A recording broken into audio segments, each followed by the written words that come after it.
KKR ও CSK এর মধ্যে আজকের ম্যাচটা শেষ ওভার পর্যন্ত যাবে। নমস্কার বন্ধুরা, আমি প্রবাস আইপিএল এর 22তম ম্যাচ নিয়ে উপস্থিত। এর আগে যতগুলো ম্যাচের প্রেডিকশন করেছি তা 100-র মধ্যে 99% মিলে গেছে। যদি না বিশ্বাস হয় আগের ভিডিওগুলো খুলে দেখুন। আজকেও যা প্রেডিকশন করবো তা 100-র মধ্যে 99% মিলে যাবে। এর আগের ম্যাচে সঞ্জু স্যামসনের 100 দেখেছেন, এই ম্যাচে সুনীল নারায়ণের জাদু দেখবেন। ভিডিওটি শেষ পর্যন্ত দেখবেন, ভিডিওটা লাইক করবেন। চলুন ভিডিওটা শুরু করা যাক। চেন্নাই সঞ্জু এই ম্যাচে 100 না করতে পারলেও তবে একটা রান ভালো করবে মাত্রে, সেটা ভালো খেলছে, এই ম্যাচেও ভালো খেলবে।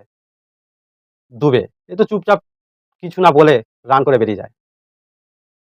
বোলিংও ভালো চেন্নাই, তাই চেন্নাই আজ ম্যাচটা দারুণ খেলবে। তাদের দ্বিতীয় ম্যাচটা জিতবে কি জিততে পারবে না, আপনারা কমেন্ট করবেন। এবার আসা যাক কলকাতার কথায়। সুনীল নারায়ণ ও ফিনালে আজ ওপেনিং করতে পারে, তাদের সঙ্গ দিবেন রিঙ্কু সিং। বোলিংয়ে নারায়ণ আজ জাদু দেখাবে। আজ যারা টস জিতবে তারা বোলিং ফার্স্ট নেবে, পিচ স্লো, এখানে স্পিন জাদু চলবে। আজ কলকাতা তাদের প্রথম ম্যাচ জিততে পারে 90%। বন্ধুরা, এবার থেকে প্রত্যেক দিন একটি করে প্লেয়ারের রেকর্ড বলা হবে, আর সেই রেকর্ড থেকে একটা করে প্রশ্ন করা হবে, যা সঠিক উত্তর দিলে আপনারা আমাদের পারমেন্ট মেম্বার হবেন। তাহলে আজকে প্রথম খেলোয়াড়ের নাম ও তার রেকর্ড দেখছি। আজ দেখে নেবো আইপিএল এ বৈভব সূর্যবংশীর রেকর্ডগুলো।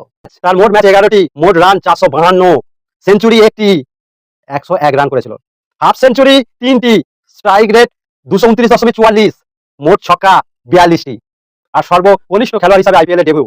আর আইপিএল এ সব থেকে কম বলে সেঞ্চুরি ভারতীয়দের মধ্যে তারই আছে। এই ছেলেটা ভবিষ্যতে ইন্ডিয়া ক্রিকেটে রত্ন হতে চলেছে। আজকের প্রশ্ন, বৈভব সূর্যবংশী আইপিএল এ মোট কটা 6 মেরেছে? বন্ধুরা, ভিডিওটা ভালো লাগলে লাইক করবেন, চ্যানেলটা সাবস্ক্রাইব করে আমাদের পাশে থাকবেন। চলুন আজকে শেষ করা যাক, আসা যাবে পরের ভিডিওতে। ধন্যবাদ।